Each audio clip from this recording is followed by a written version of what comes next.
We're here in Barcelona with Bledi Mon, trimmer for INEOS Britannia. Bledi, you're also the link in between the sailors and the design team. Today you were in the chase boat. Good day to test RB3 in the light winds. It seems like you were looking after the limits in the low wind range. Did you find them? Yeah, no, that definitely was the aim of today.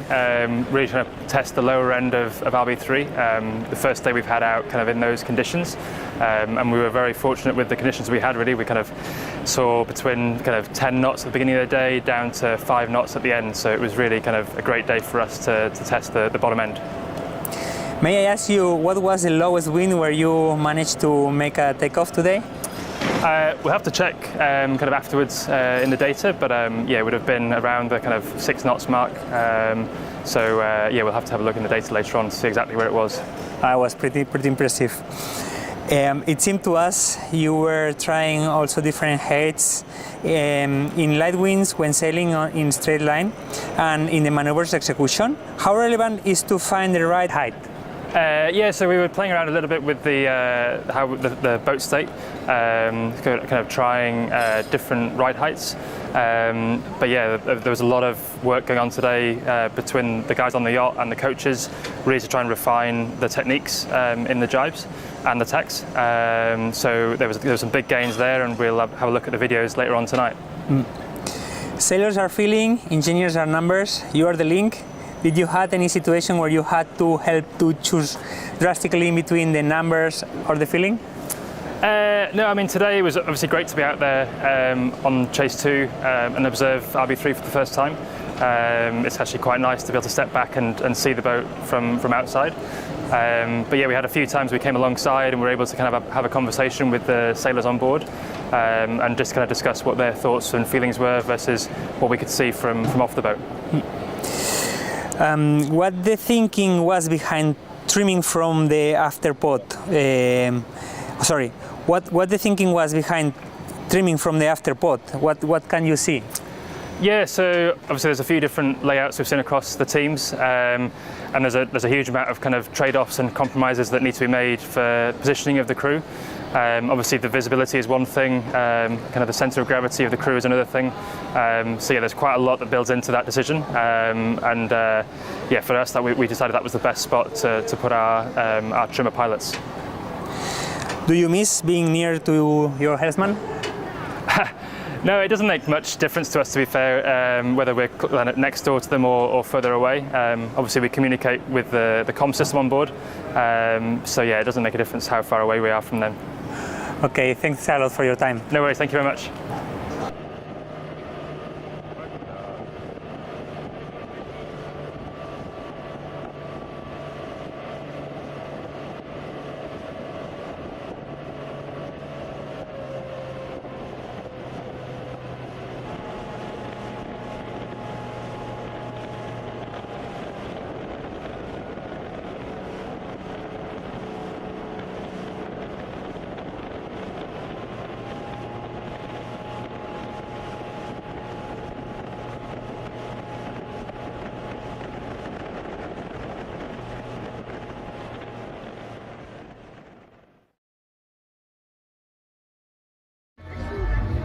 La ghinda distrutturata in Coppa America.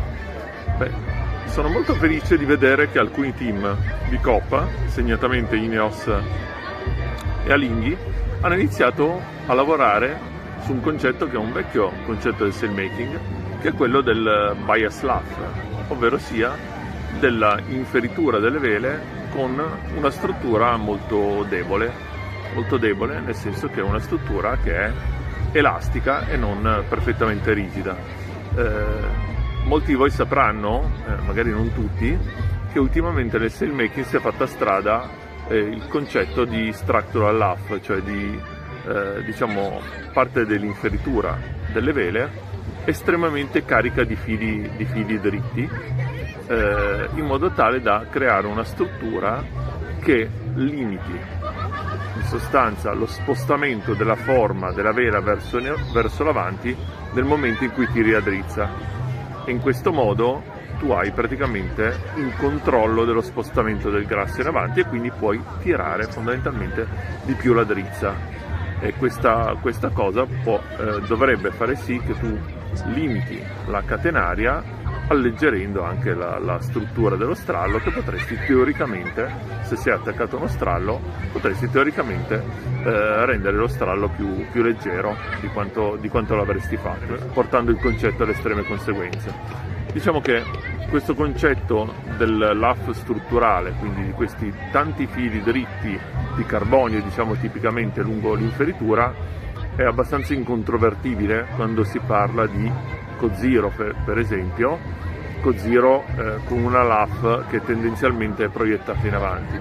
A questo punto noi abbiamo in questo caso davvero il problema di controllare lo spostamento della forma verso l'avanti. È ovvio che se noi più tiriamo, più il grasso si sposta in avanti e la vela si allunga, alla fine arriviamo a un punto dove la vela non è che ci consente di stringere di più. A un certo punto la vela stringe meno, e questa parte anteriore che si mette a flappare in continuazione, e in realtà l'angolo della barca non migliora, e hai tanta resistenza dovuta a questa parte che flappa tanto. Quindi diciamo che indubbiamente per le vele, diciamo, volanti e non attaccate a uno strallo, sicuramente il concetto è abbastanza incontrovertibile.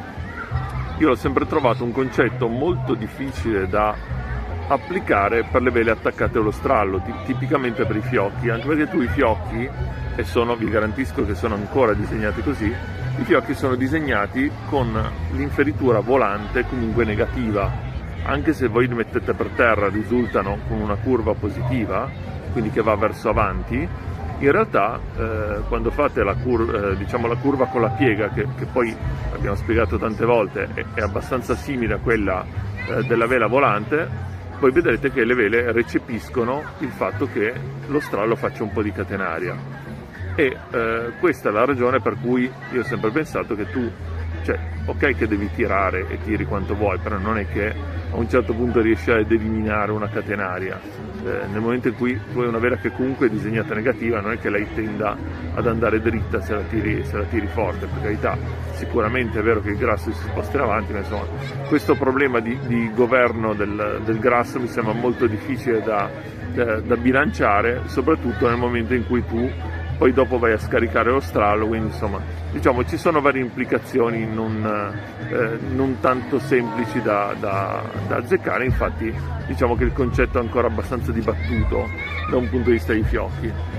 Comunque in coppa noi quello che abbiamo visto è che, avendo anche per regolamento eliminato le volanti totalmente, tu hai la tensione dello strallo di prua che è demandata alle sartie che tirano verso poppa. Però queste sartie sono sempre molto morbide, perché comunque l'albero deve fare la sua rotazione. Chiunque abbia avuto a che fare con alberi rotanti sa che non puoi metterli in tensione tantissimo, per forza, è proprio una questione di forza in gioco, di piccole asimmetrie eccetera, non possono essere tirati a violino come può essere un albero fisso, ecco, questo per forza. In secondo luogo poi hai comunque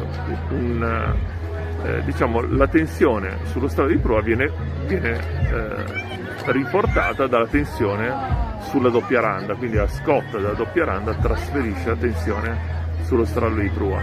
Però avrete voi tutti visto che le barche di coppa hanno sempre una grande catenaria sullo strallo di prua.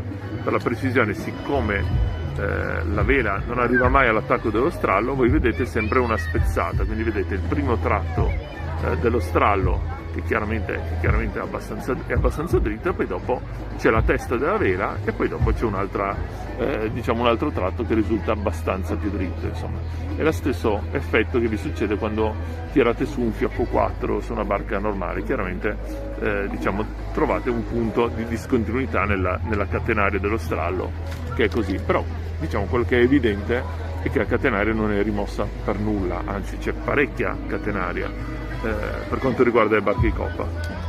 A questo punto evidentemente questi due team, INEOS e Alinghi, hanno deciso di iniziare a lavorare di nuovo sul concetto di bias LAF. È piuttosto evidente dalla trasparenza del tessuto anteriore, che potrebbe essere da INEMA ad esempio, è probabile che sia da INEMA, così trasparente. Questo concetto è quello che ti porta viceversa a una grande versatilità della forma della vela. Quindi in un certo senso è come se si dicesse, quantomeno sulle vele diciamo più leggere, perché l'abbiamo visto per il momento sui J2, che insomma una delle vele più grosse, insomma, J1 e J2 sono le vele più grosse, insomma. Beh, diciamo, per questo tipo di vela io intanto inizio ad avere intanto una vela elastica sulla parte anteriore, che quindi mi recepisce bene quando io mollo la drizza. Questa qua mi porta il grasso bello indietro, invece la LAF strutturale ha il problema appunto di rendere il tutto molto rigido, no? Quindi anche sul range basso non è così efficiente nello spostamento del grasso indietro, e così invece quando io ghindo, chiaramente la maggiore elasticità della parte anteriore fa sì che il grasso si sposti molto in avanti. Con quali effetti?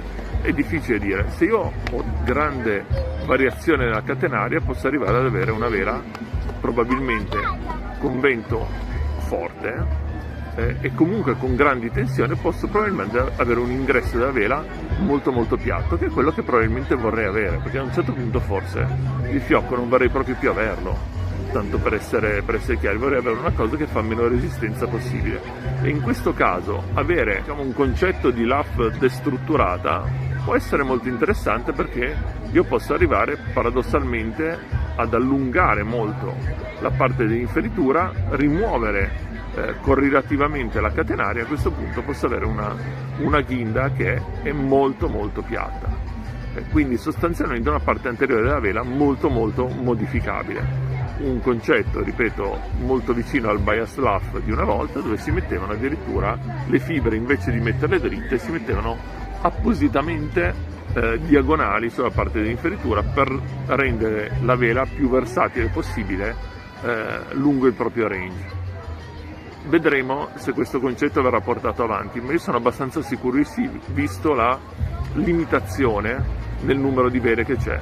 Se si è intrapresa una strada del genere vuol dire che è già stata provata diciamo in contesti molto simili. Evidentemente diciamo, la traiettoria del design team è evidentemente quella di utilizzare quantomeno sulle vele più grandi da vento un po' più leggero questo concetto dell'AF poco strutturato, ecco.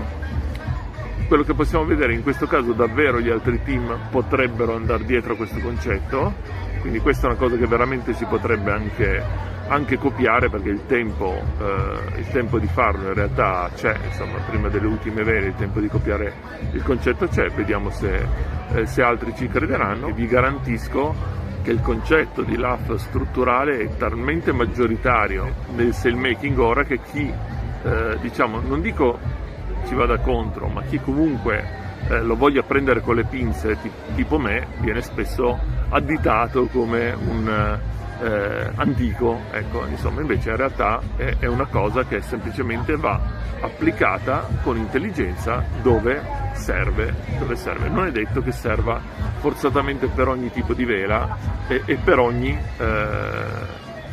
tipo di arma, insomma. Molto probabilmente in certi casi è meglio avere un po' più di elasticità per avere un po' più di versatilità. A volte il fatto di fermare lo spostamento del grasso in avanti non è necessario, cioè, a volte aumentare di tanto la tensione su una drizza non è semplicemente necessario, è magari più importante invece provare a eliminare la catenaria in altro modo, oppure tirando da dietro molto semplicemente, invece che tirare totalmente in avanti. Ciao e buona giornata. We're here with Andrew Campbell from American Magic. You're trimming off port side today. Looked like a bit of a tricky day here in Barcelona, stop and start. Ultimately, it looked like an early end to the day. Yeah. Can you tell us what went on? Yeah, I mean, we were kind of chasing in between rain squalls today as winter doesn't want to quit here. You know, I thought we were going to go to the shorts all the time, and got my dry suit on one more day here. So that's the kind of day it was. It was puffy and gusty in between the rain cells, and you know, we made the most of the time that we had, but yeah, at the end of the day there, we ended up breaking something and had to come in. Can you tell us what broke? Yeah, we had a jib sheet system issue there that it's not something we could have fixed on the water, so we had to come in and take a look at it. Yeah, it looks like a lot of focus on the jib system these days. Would you say it's a more complex system than your main sheet system? Than the main sheet system? That's a good question. I mean, they're both complex in their own way. You know, I think all the teams are learning about how the jib track geometry works and making sure that we're happy with that setup and how it's all working and getting control from the sailor side that we expect, through the maneuvers and through the straight lines. I don't think it's necessarily more complex than the main sheet system. They're both pretty complex, but we're chasing.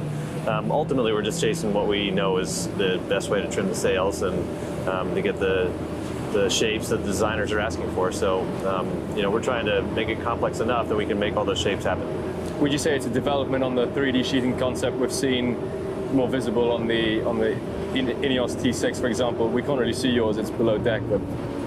Yeah, there are different ways to skin that cat, to try and get the jib lead working in a way without having it all above deck, if that makes sense. You don't really want to have anything on deck than you can afford not to, with the boats going this fast. So the more that we can keep under deck, the better off we all are, and that adds to some of the complication of it. You're trying to make sure it's streamlined and out of the wind.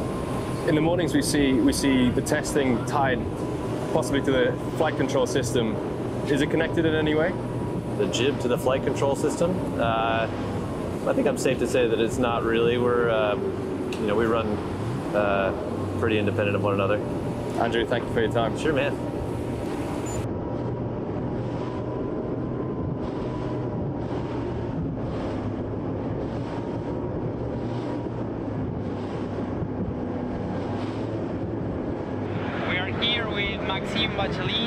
Former 49er sailor, youth European champion back in 2020, and husband on Alinghi Red Bull Racing, today driving on the port side. Maxime, could you please summarize the day for us? It was a long day on the water with a lot of different conditions on the wind. We start with a light wind and a bit of wave, and end up with more like between 15, at the end of 15 knots. So it was a good range to try some sails and for the boat handling. Which were the reasons behind this sail selection for today? We start with our J2 Legacy. It's because the condition was quite light and it's a bit different profile of what we have on the new one. And we just want to analyze some stuff with it. And the main, it's more like M2 to see as well the downrange of the main. Sorry. Were you trying to test sailing in light wind conditions with a smaller sail area? So at the end we sail on the J4. We started with a normal wind condition for J4, and at the end was quite light.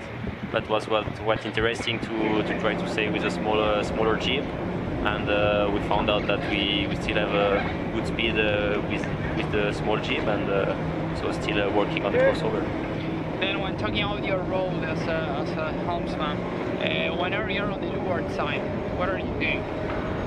When I'm on the leeward side, I'm looking around and trying to speak to Arno of the wind, as well what's going around, like if there is another boat and everything that he cannot see.